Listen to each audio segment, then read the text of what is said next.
Hi there. So this is part 2 of the video about the invention to communicate between radio terminals on an extraterrestrial body using a space-based component and an auxiliary component located on the extraterrestrial body.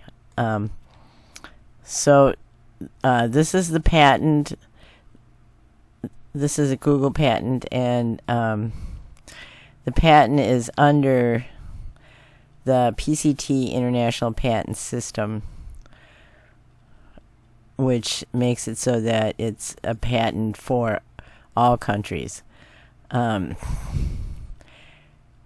in part 1, I explained that this is the underlying invention is a solar sonic deep space multi-dimensional coded universal communications via ionosphere armed signals and quantum algorithm renaissance of hydroxyl molecules cosmic radio waves. The said invention is a solar sonic universal multi-dimensional radio astronomical control tower resonator for systemic multi-communications and manipulation of all resonating matters and antimatters alike. And if you go into part 1, you can see part of what's in this page. That's the information for the patent. Or you can just go to the site yourself because the link is below. So I'm going to bounce to where I was on part 1, where they're talking about changes that will happen. And here it says, right up here, it's all part of the changes that occur naturally as consciousness grows, expands, and acquires more knowledge about itself. If we are to release our fear of what's happening, we must understand this above all. For some reason, communicating with extraterrestrials has led to this concept. I think this is the very heart of the matter.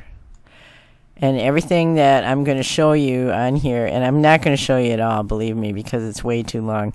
The other video is already over 30 minutes, but it's all part of the changes that occur naturally as consciousness grows, expands, and acquires more knowledge about itself. If we are to release our fear of what's happening, we must understand this above all. That's a really heavy comment. Okay, so some of the changes, they're talking about falling objects, changes in lifestyle, how things will be people will be displaced, mysterious events in holy places on a global scale. Some people will experience miracles and witness incredible events such as mass healings from disease and injury.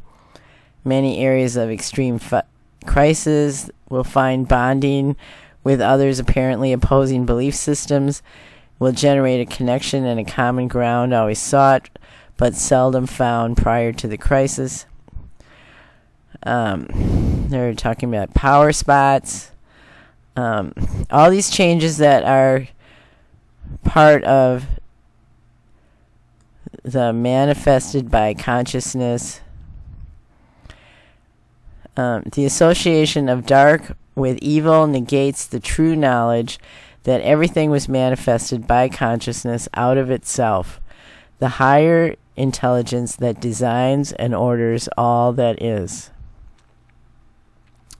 It is closer to the ultimate truth to say that fear is the opposite of love, and those who live in fear, propagate fear, and use fear to manipulate others are evil. Evil, however, is still a judgment placed on the behavior of others and is not connected in any way to the value of the experience chosen by the person who is living with it. When judgments are removed, perceptions are cleared, and deeper understanding is possible for those who seek it. Spirits will be plainly visible to many in these places, as the dead apparently return to life, and others among the living will simply vanish. Communications from beyond our planet will be heard as mysterious sounds without a source. Portals between dimensions will be open and clearly in evidence. Many will step through them and never be seen again. The photon belt. Now, when I looked this up, it was talking about that it's some mysterious thing that it isn't even real, but our entire solar system is moving into an area of space known as the photon belt. It is a donut-shaped belt of intense and rarefied light particles, and we entered into the fringes of this belt in 1972. By the end of this decade, we'll be fully immersed in its influences, and since everything is made of vibration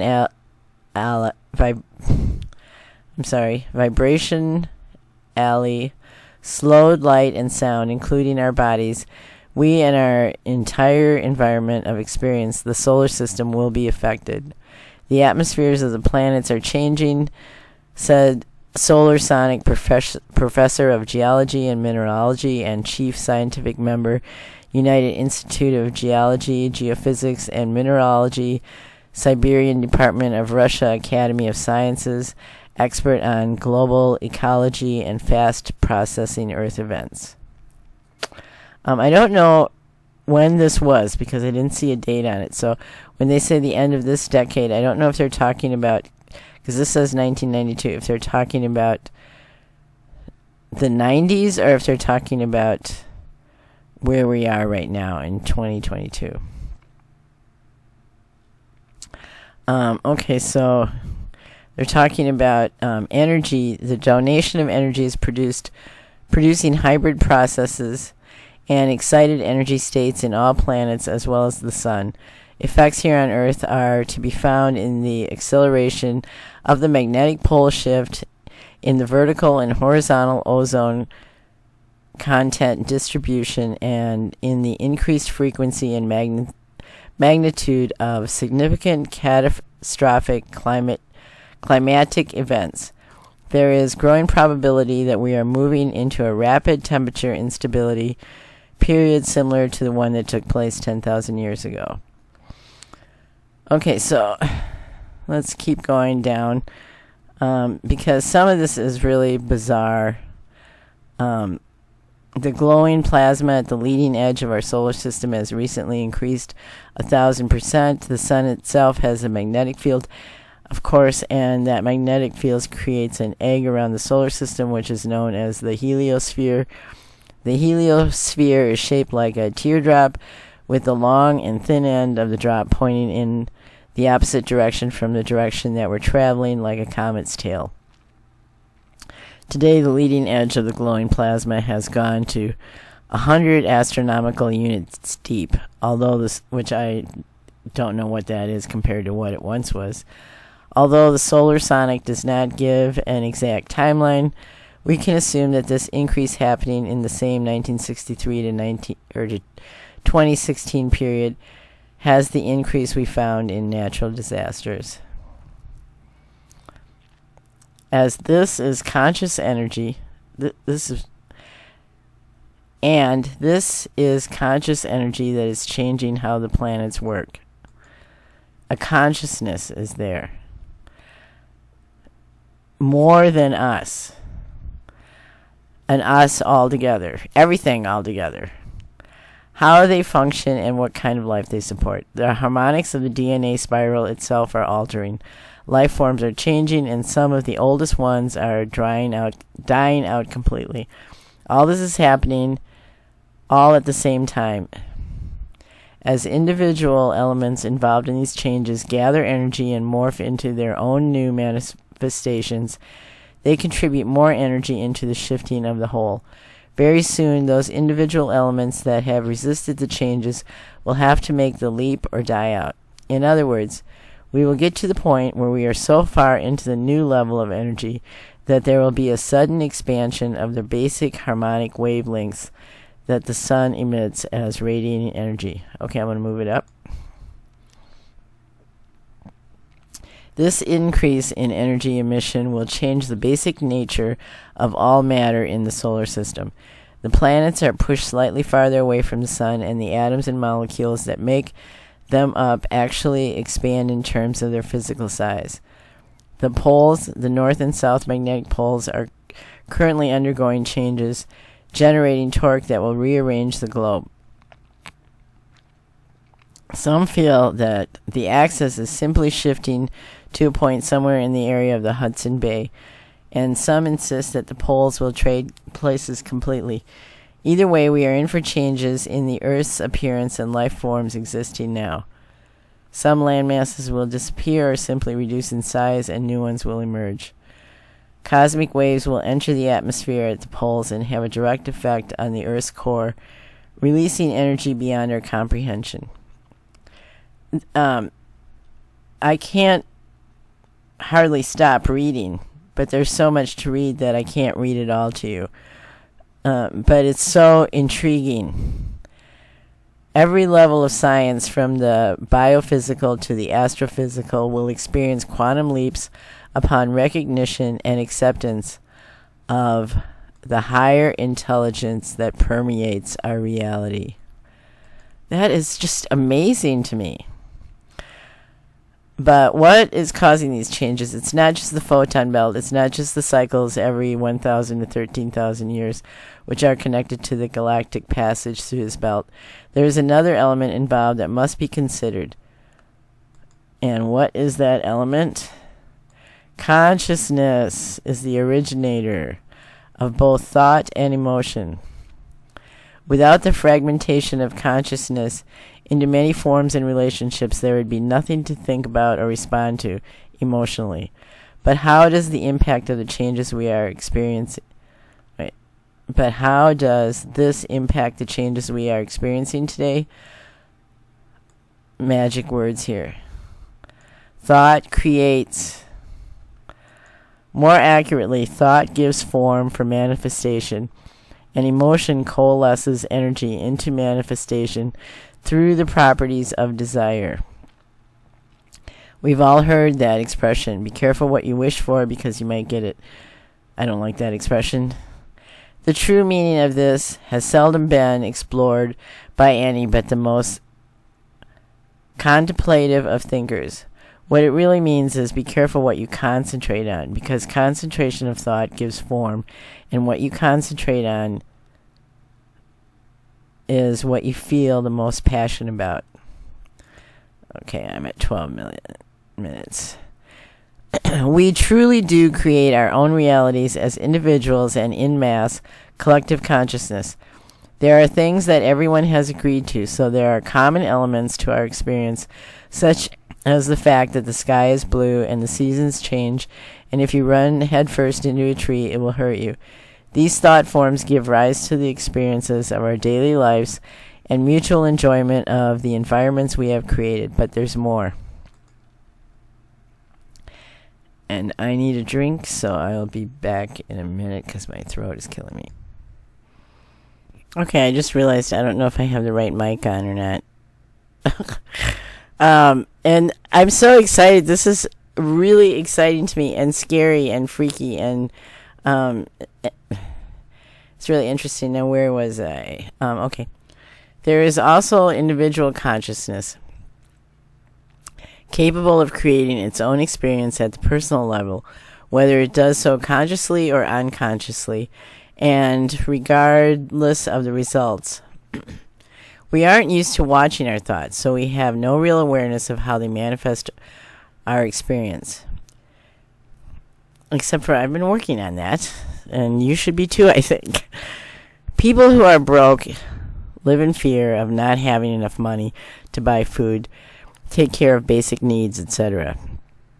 That fear perpetuates their experience of being broke, because that's what they concentrate on.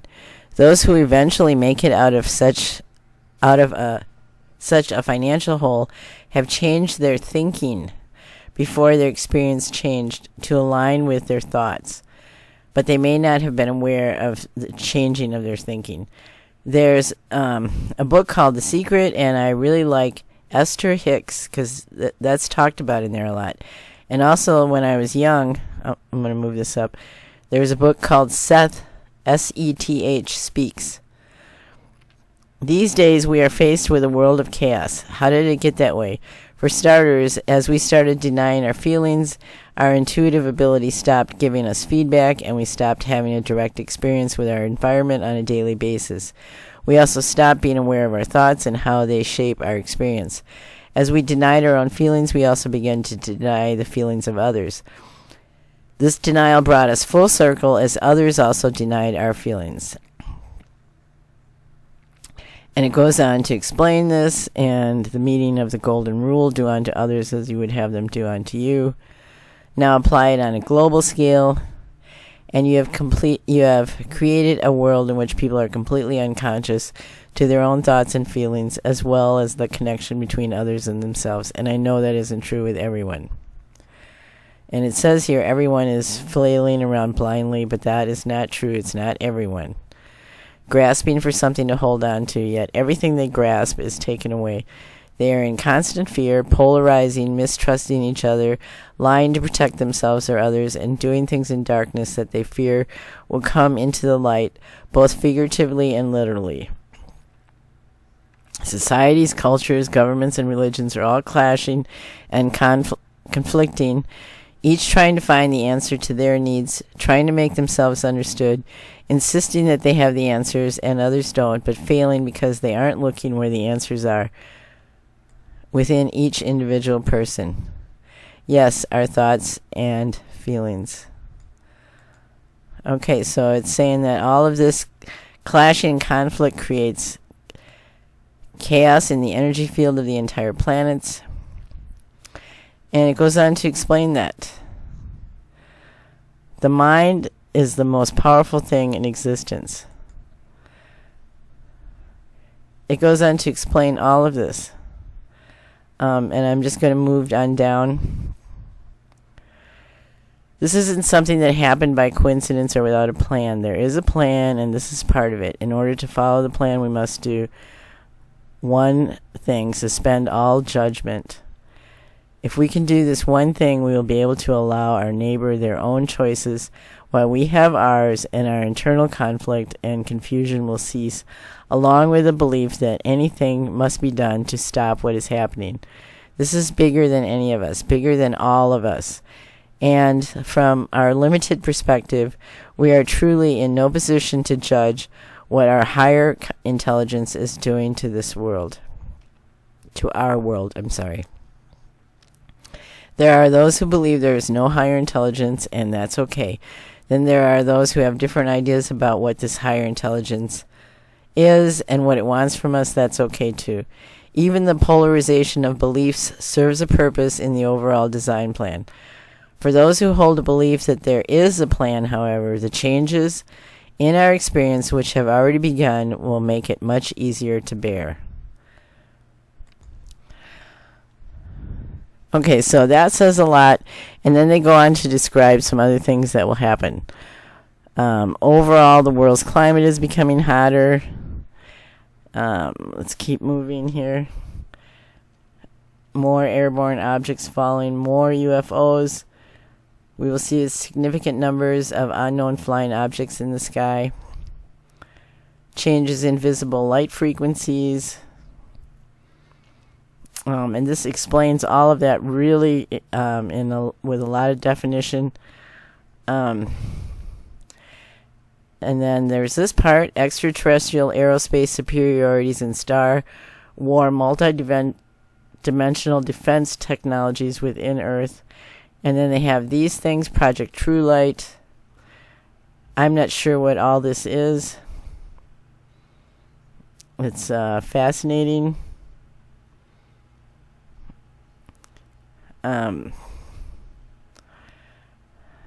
Let me read this for a minute. I'm going to stop it. Okay, so then they're talking about how the communication methodologies are designed to accommodate a specifically selected source in deep space, but also able to resonate within the solar system. And they're hoping that it's rightfully applicable to all aliens. And it says here, since aliens are already on this earth, this language will make us their good friends, which it might or it might not.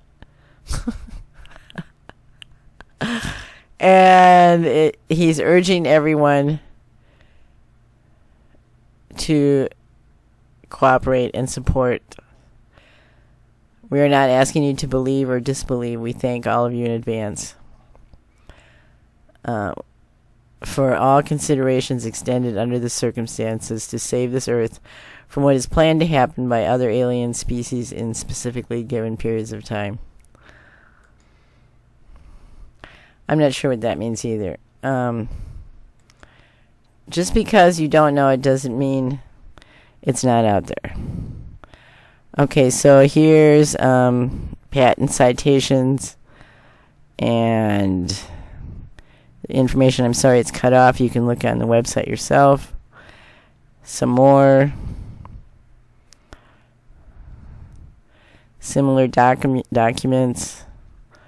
We're almost at the bottom. Legal events. And some definitions. And that's it. Wow. Oh my God. I'm done. Okay, so let me go back to... Let me go back to the beginning here. This is where it is. The link right here will be below. This is the number. And I think this is the true patent number. Okay, well, that was fun. I hope you found it entertaining. I hope there's still somebody left here. I'm grateful for you, and I'm here at your service. Oh, and here's me and my weirdness. I thought I would add a little alien-like stuff to the video, but I couldn't keep it on there while I was reading and moving it, because every time I click on here like this, then it disappears. And I'm sorry that my technology equipment is not as good as great as some people's. Some people's videos are super. Okay, anyway, once again, thank you for watching, and if you feel like subscribing, I do a lot of strange stuff because I'm not exactly sure what I'm doing, but I really like myself and I find myself entertaining, so you might not, but I have a good time making videos. And if you talk to me on my videos, I'll come and look at your stuff too. All right, bye-bye.